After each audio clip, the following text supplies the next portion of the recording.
Hi there, it's Michael from The Family Cook, and I wanted to talk about bananas because I found these in the fruit bowl and they're overripe, kids won't touch them anymore, but it's such a waste to throw it away. So I thought we'd make banana bread.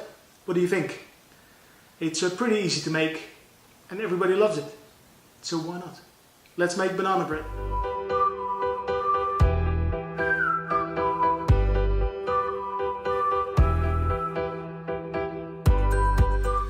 Okay, everything's set up to make banana bread. First thing we're going to do is we're going to cream the butter and the sugar. Now I've replaced 30% of the butter with vegetable oil, which is sort of the technique that they use with a chiffon cake, where they use all oil instead of butter to give it more lift and air, and I like to do that, but feel free to just use butter if you prefer.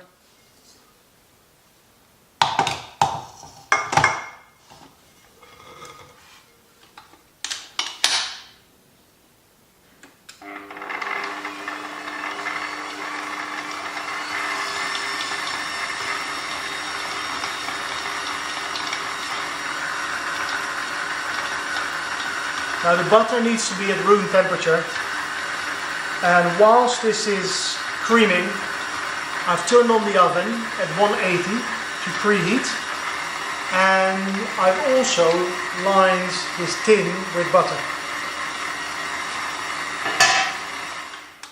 Okay, we consider that creamed. Now we're going to add the eggs, and we're going to add the mashed bananas, and the flour we're going to add last because we don't want to overwork it. I'll add 1 teaspoon of the vanilla essence. Here we go. You could add some lemon zest if you like. And 1 secret ingredient. Well, it's not secret, but not anymore. So you need to add 80 ml of buttermilk. I don't have buttermilk, so you could use milk and add a teaspoon of lemon juice. But I'm going to use a little bit of kefir.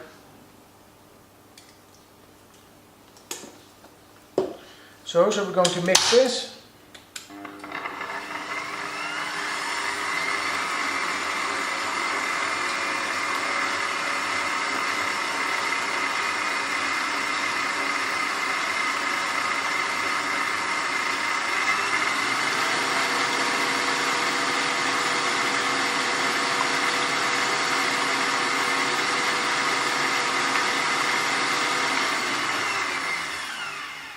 Okay, that's done.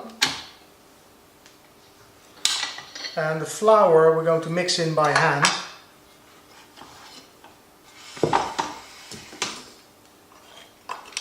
Because as I said, we don't want to overwork it, we just need to incorporate it. It's not like we're making bread or anything.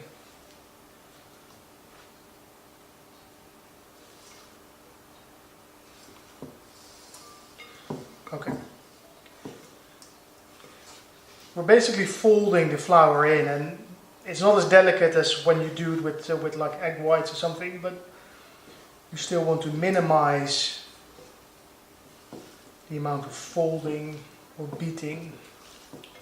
So I'm just going to fold it in, basically doing this until I don't see any dry flour anymore. I just want to have it all equally incorporated into the batter. It is basically a batter.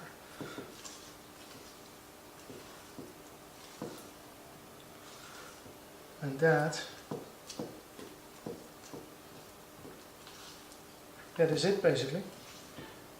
It smells nice. Vanilla, bananas, all the smells and flavors you want from the bread.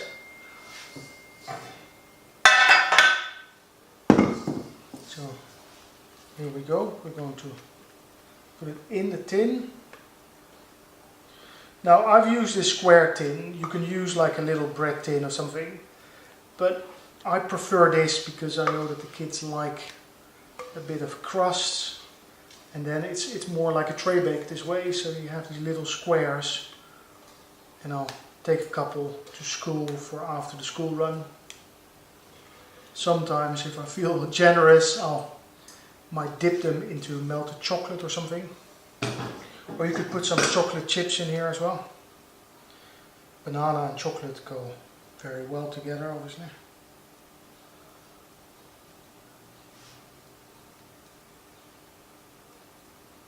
What I also sometimes do is, after you have put some butter on the inside of the tin, then I put a little bit of caster sugar on the inside just to beat it, so you get a little lining of sugar, and that creates a really nice crust. Yeah, not the healthiest choice. Alright, done.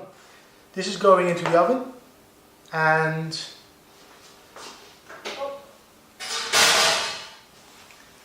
so that's in the oven. I hope you chose the right setting. Some people, if you have a fan-based oven like I do, make sure that you don't choose the fan. So don't choose the setting with the sort of propeller on it, because when you bake anything with eggs in it, anything that needs to rise, a fan-based oven cooks the outside too quickly, and then it starts to break, it starts to crack. I think the banana bread is ready. It's been in there exactly 1 hour. Look, I think I slightly overbaked it. So it's clear that I didn't practice what I preached. Next time I should bake it a few minutes less. But listen, I'll leave it to cool down in the tray for about 10 minutes, and then I'll put it on the rack. And then when it's completely cooled down, we'll cut in it and see how it looks. Warm and warm. Yes. Here we go. Alright, that needs to cool down a bit further. So I'm going to leave it on here, and we'll give it a try later. So as the chef, we have first dibs on the cake. We need to try, see how it turned out. Alright. Oh. Look, see, it's not focusing, it's not focusing. That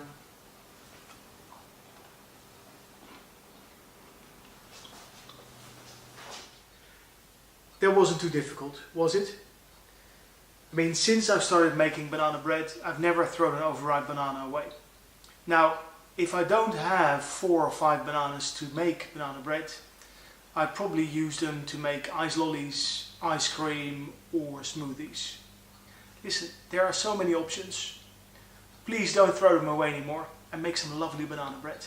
I'll see you next time on The Family Cook.